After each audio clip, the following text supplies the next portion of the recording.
بسم اللہ الرحمن الرحیم۔ اللہ عز و جل کی رحمت الہی بے بہا اور بہت ہی وسیع ہے۔ آئیے اب آپ کو کچھ واقعات سناتے ہیں۔ لوگوں کو معاف کرنے والے ایک گنہگار کو اللہ رب العالمین نے معاف فرما دیا۔ حضرت حذیفہ فرماتے ہیں کہ رحمت دو عالم صلی اللہ علیہ وسلم نے ارشاد فرمایا، پہلے زمانے کے ایک شخص کے پاس موت کا فرشتہ اس کی روح قبض کرنے آیا۔ میت سے پوچھا گیا، حل عملت من خیرن، کیا تو نے زندگی بھر کوئی نیک عمل بھی کیا تھا؟ اس نے کہا کہ مجھے تو اپنا کوئی نیک عمل نظر نہیں آتا ہے۔ اسے کہا گیا سوچ لے۔ چنانچہ اس نے سوچ کر کہا کہ مجھے اور تو کوئی نیک کام نیکی نظر نہیں آ رہی ہے، البتہ یہ ہے کہ میں لوگوں سے خرید و فروخت کرتا تھا اور میں اپنی رقم کا مطالبہ کرتا۔ اگر اس کے پاس پیسے نہیں ہوتے تو اگر شخص مالدار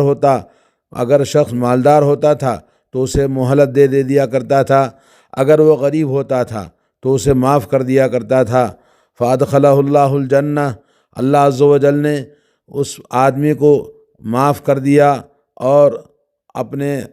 رب کی مہربانی سے کہا کہ میں تمہارا رب ہو کر تجھے معاف کیوں نہ کروں۔ پھر اللہ نے اسے معافی دے کر جنت میں داخل کر دیا۔ یہ امام بخاری کی حدیث ہے، بنی اسرائیل کا قصہ، جس میں 3451 حدیث نمبر ہے۔ اسی طرح آئیے آگ میں جلانے کا حکم دے دیا۔ حضرت حذیفہ رضی اللہ تعالیٰ عنہ فرماتے ہیں کہ سید الانبیاء سید المرسلین صلی اللہ علیہ وسلم نے ارشاد فرمایا کہ ایک شخص بیمار تھا۔ جب وہ اپنی زندگی سے مایوس ہو گیا تو اس نے اپنے گھر والوں کو وصیت کی کہ جب میرا انتقال ہو جائے تو بہت سی لکڑیاں اکٹھی کر کے مجھے آگ میں جلا دینا، جب میری ہڈیاں بھی جل کے خاک ہو جائیں تو انہیں پیس لینا، پھر جس دن تیز ہوا ہو مجھے میری خاک کو لے جائیں اور میرے جسم کی راکھ کو دریا میں بہا دینا۔ اس کی وصیت کے مطابق اس کے ورثاء نے ایسا ہی کیا، لیکن رب العالمین نے اس کی راکھ کو اکٹھا کر کے اس انسان کو پھر زندہ کیا اور کہا کہ تو نے یہ سب کچھ کیوں کیا؟ تو اس نے کہا اللہ، میں نے یہ سب کچھ تیرے خوف سے، تیرے ڈر سے کیا کہ کہیں میں تیرے غضب میں نہ آ جاؤں۔ فغفر اللہ لہ،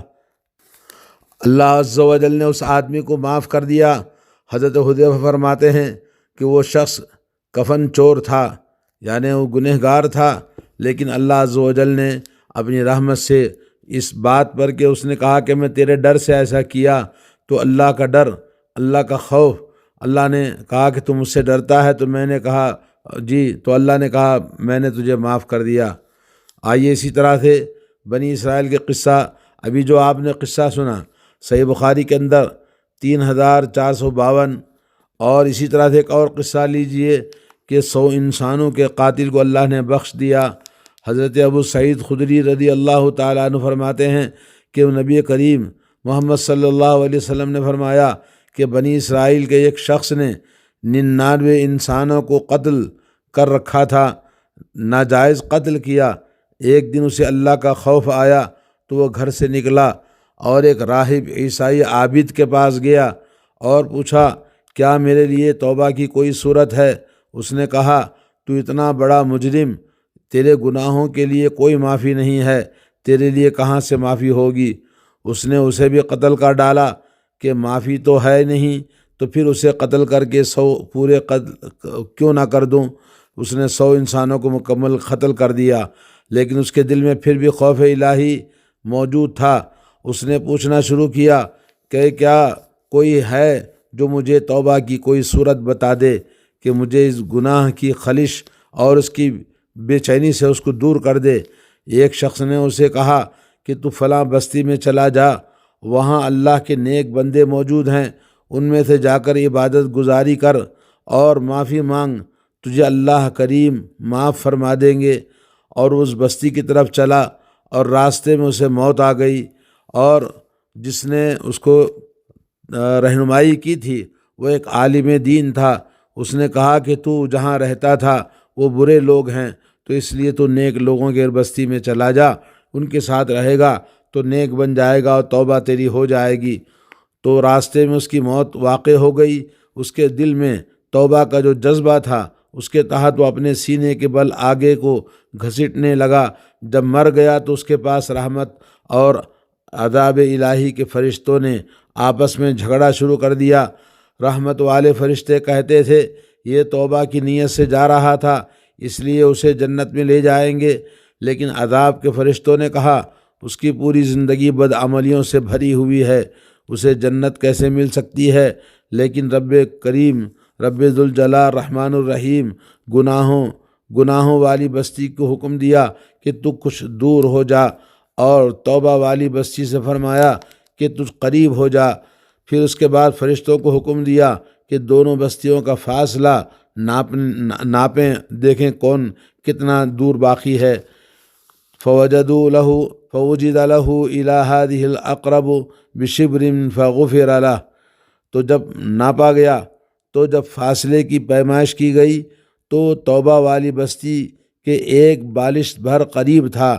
اور جو بستی سے نکلا تھا وہ بستی پیچھے ایک بالشت کم ہو گئی تھی، تو اسے تمام گناہ اللہ نے بخش دیے اور اس کو جنت میں داخل فرما دیا۔ حدیث نمبر 3470۔ تو اس سے معلوم یہ ہوا کہ اللہ رب العالمین کی رحمت بہت وسیع ہے، اللہ کی رحمت سے مایوس نہیں ہونا چاہیے۔ اللہ کی رحمت کے 100 حصے ہیں۔ اللہ کے نبی صلی اللہ علیہ وسلم کی حدیث سنیے، حضرت ابو ہریرہ رضی اللہ تعالیٰ عنہ فرماتے ہیں کہ سید الکونین سرور دو عالم صلی اللہ علیہ وسلم نے ارشاد فرمایا جعل اللہ الرحمت فی 100 جزء فامسک عنده 99 جزءا وانزل فی الارض جزءا واحدا، کہ اللہ عز و جل نے اپنی رحمت کے 100 حصے بنائے، 99 حصے اپنے پاس رکھ لیے اور ایک حصہ دنیا میں اتار دیا ہے۔ اسی ایک حصے کی رحمت کے باعث مخلوق ساری کی ساری ایک دوسرے پر رحم کرتی ہے، حتیٰ کہ ایک جانور اپنے بچے کو تکلیف سے بچانے کے لیے اپنا پاؤں بچے کے اوپر سے ہٹا لیتا ہے، اور یہ بھی رحمت کا ایک حصے کی برکت ہے۔ تو ایک کتنی بڑی اللہ رب العالمین کی رحمت ہے، اور یہ 99 حصے اللہ نے اپنے بندوں کے لیے اٹھا کر رکھے ہیں۔ اور یہ کتاب الادب باب جعل اللہ الرحمہ،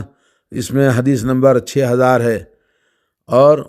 ایک اور روایت میں ہے کہ اگر کافر کو اللہ کی وسیع رحمت کا علم ہو جائے تو وہ جنت سے مایوس نہ ہو، اور اس طرح اگر مومن کو اللہ کے بڑے عذاب کا علم ہو جائے تو وہ جہنم سے بے خوف نہ ہو۔ کتاب الرقائق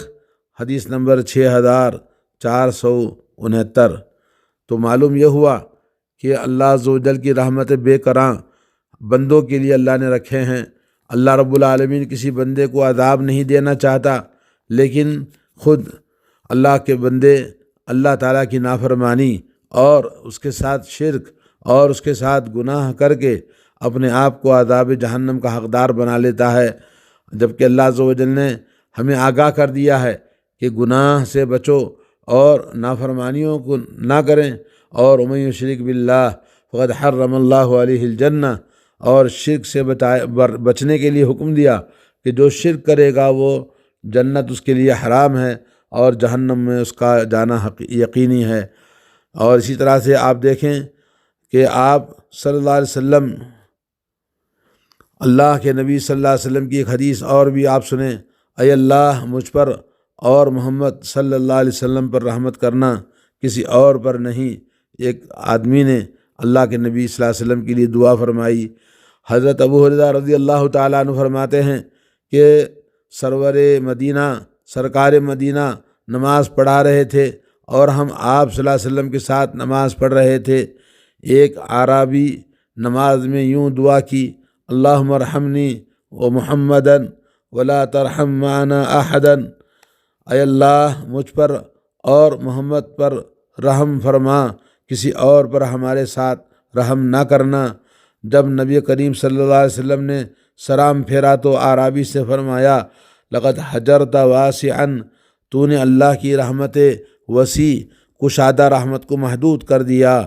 یہ کتاب الادب میں حدیث نمبر 6010 ہے۔ اس واقعے کو ایک اور دوسری حدیث کے اندر یوں بیان کیا ہے کہ اللہ کے نبی صلی اللہ علیہ وسلم اور صحابہ اکرام مسجد میں بیٹھے ہوئے تھے، اتنے میں ایک اعرابی آیا اور اس نے مسجد میں پیشاب کر دیا، تو لوگوں نے اس کو ڈانٹا، تو نبی علیہ الصلوۃ والسلام نے کہا چھوڑ دو، اور جب وہ پیشاب سے فارغ ہوا تو اس کو اپنے قریب بلایا اور بڑی شفقت سے اور رحمت سے اس کو بتایا کہ دیکھو یہ اللہ کا گھر ہے، مسجد ہے، یہ عبادت کی جگہ ہے، یہاں اللہ کا ذکر، قرآن کی تلاوت اور اللہ کی عبادت ہوتی ہے، نماز پڑھی جاتی ہے، تو یہاں پیشاب اور گندگی کرنا منع ہے۔ جب اس کو اتنی پیار سے سمجھایا تو وہ شخص مسلمان ہو گیا، اور اس نے یہ دعا کی کہ اے اللہ میرے اور محمد صلی اللہ علیہ وسلم پر اپنی رحمت اور مغفرت نازل فرما، ہمارے علاوہ کسی اور کے لیے نہیں۔ تو نبی علیہ الصلوۃ والسلام نے کہا ایسا تو نے رحمت الہی اللہ کی مغفرت کو محدود کر دیا، اللہ کی رحمت وسیع ہے، تو رحمت اللہ واسعہ، اور اللہ کی رحمت کے لیے کبھی مایوس نہیں ہونا چاہیے۔ ومن یقنط من رحمت ربہ الا الضالون، ابراہیم علیہ الصلوۃ والسلام کو جب فرشتوں نے بشارت دی کہ آپ کے ہاں لڑکا ہونے والا ہے، تو انہوں نے کہا کیسے ہو سکتا ہے کہ یہ تو بڑھاپے میں بوڑھا ہوں اور میری بیوی بوڑھی ہے، تو اللہ کے فرشتوں نے کہا کہ اللہ کی رحمت سے مایوس نہ ہوں۔ تو اللہ کے نبی ابراہیم علیہ الصلوۃ والسلام جو امام الموحدین تھے، انہوں نے کہا ومن یقنط من رحمت ربہ الا الضالون، اللہ کی رحمت الہی سے کون مایوس ہو سکتا ہے سوائے گمراہ لوگوں کے۔ تو دوستو آج ہم اپنے گناہوں پر، اپنے زندگی کے بے راہ روی پر اور اپنی معصیتوں پر اپنے بارگاہ رب العالمین میں گناہوں پر توبہ کریں اور اللہ کی رحمت سے مایوس نہ ہوں۔ اور صبح کا بھولا ہوا شام لوٹ کے آتا ہے تو اس کو بھولا نہیں کہتے۔ تو آج بھی ہمارے لیے رحمت الہی کے دروازے کھلے ہوئے ہیں، ہمیں چاہیے کہ اللہ کی بارگاہ میں اپنے گناہوں کی معافی اور بخشش مانگیں اور اللہ سے دعائیں کریں، اور اللہ کی رحمت اگر آ جائے تو ہماری زندگی میں جو کچھ بھی مشکلات ہیں، خاص طور پر ملک ہندوستان کے اندر جو ظلم و ستم اور جو کچھ برائیاں پائی جاتی ہیں، کبھی پردے کا مسئلہ، تو کبھی طلاق کا مسئلہ، تو کبھی کسی اور کا مسئلہ، تو کبھی کسی اور کا مسئلہ، کبھی ماب لنچنگ کے نظام سے لوگوں کو قتل کرنا، کبھی گائے کے نام پر لوگوں کے ساتھ جو کچھ ظلم ہوتا ہے، تو مختلف قسم کے ظلم اگر دور کرنا ہے تو اللہ کی رحمت سے مایوس نہ ہوتے ہوئے بارگاہ رب العالمین میں ہم دست بدعا ہوں، آہوزاری کریں اور اپنے گناہوں اور معصیتوں سے باز آ جائیں، اور اللہ رب العالمین کی بارگاہ میں سچی توبہ کریں، اخلاص کے ساتھ میں گناہوں کو چھوڑتے ہوئے، اپنے گناہوں پر شرمندہ اور نادم ہوتے ہوئے، اور دوبارہ گناہ، نافرمانی اور معصیت نہ کرنے کا عزم و حوصلہ اور اللہ سے وعدہ اور قسم کھاتے ہوئے، تو انشاءاللہ ہماری توبہ سچی ہوگی تو اللہ رب العالمین ضرور ہمارے اوپر اپنی رحمت نازل فرمائے گا۔ اور ظالم اور کافر جو دشمن اسلام ہے، جو دشمن الہ ہے، اللہ کا دشمن ہے، اور وہ خود اپنے آپ اپنی دشمنی میں ہلاک ہو جائے گا۔ بأسهم بینہم شدید تحسبهم جمیعا وقلوبهم شتیٰ، وہ آپس میں ایک دوسرے کے لیے خود بہت سخت دشمن ہیں، اور ہم سمجھ رہے ہیں کہ وہ بہت سب اکٹھے ہیں ہم کو مارنے کے لیے، ہرگز نہیں۔ اللہ عز و جل کی طاقت اور قوت کا ہمیں اندازہ نہیں۔ اللہ رب العالمین کی کائنات ہے، یہ اللہ رب العالمین کی زمین ہے۔ ان الارض للہ یورثها من یشاء من عبادی والعاقبۃ للمتقین، یقیناً زمین کا وارث اور مالک اللہ ہے، یہ زمین کا مالک اللہ عز و جل جس کو چاہے زمین کا وارث بناتا ہے۔ تو اللہ رب العالمین کی بارگاہ میں ہم اپنے ایمان اور اپنے عقیدہ توحید اور عمل صالح اور نبی کی اتباع، کیونکہ کائنات میں اللہ عز و جل نے صرف ایک ہی الہ، ایک ہی معبود کی عبادت کے لیے ایک ہی پیغمبر علیہ الصلوۃ والسلام کو بھیجا، اور اس پیغمبر علیہ الصلوۃ والسلام رحمت اللہ عالمین، سرور کونین، تاجدار مدینہ رسول اللہ صلی اللہ علیہ وسلم نے اپنی زندگی بھر اللہ عز و جل کی عبادت کیسے کی جائے، کیسے اللہ تعالیٰ کا تقرب حاصل کیا جائے، آپ نے ہمارے لیے کوئی چیز نہیں چھوڑی ہے۔ جو آج ہم نے سمجھ رکھا ہے کہ رسول اللہ صلی اللہ علیہ وسلم کو چھوڑ کر ہم نے فلاں کو اپنے رہبر اور اپنے رہنما اور اپنے امام اور اپنے قائد اور شریعت بنا لیا ہے۔ اللہ عز و جل ہم سب کو توفیق اور ہدایت دے کہ کتاب اللہ سنت رسول اللہ، جیسے کہ اللہ کے نبی نے فرمایا لن تضلوا ما ان تمسکتم بہما کتاب اللہ و سنتی، کبھی گمراہ اور ہرگز بھٹکو گے نہیں، ہرگز تمہیں کوئی نقصان نہیں ہوگا جب تک کہ اللہ کی کتاب کو مضبوطی کے ساتھ پکڑے رہو گے اور میری سنت کو مضبوطی سے تھامے رہو گے۔ علیکم بسنتی و سنت الخلفاء الراشدین، اور میری سنت اور میرے خلفاء راشدین کی سنت کو مضبوطی کے ساتھ پکڑے رہو، اور اللہ کے نبی صلی اللہ علیہ وسلم کی سنت کو جو مضبوطی سے پکڑا رہے گا وہ کشتی نوح کی طرح ہے کہ طوفان نوح سے نجات پانے والے کشتی میں سوار ہو جاتے ہیں۔ اللہ تعالی ہم سب کو رسول اللہ صلی اللہ علیہ وسلم سے حقیقی اور سچی محبت عطا فرمائے اور نبی کی اتباع کی توفیق عطا فرمائے۔ وصلی اللہ علی نبینا محمد وعلی آلہ وصحبہ اجمعین۔ السلام علیکم ورحمۃ اللہ وبرکاتہ۔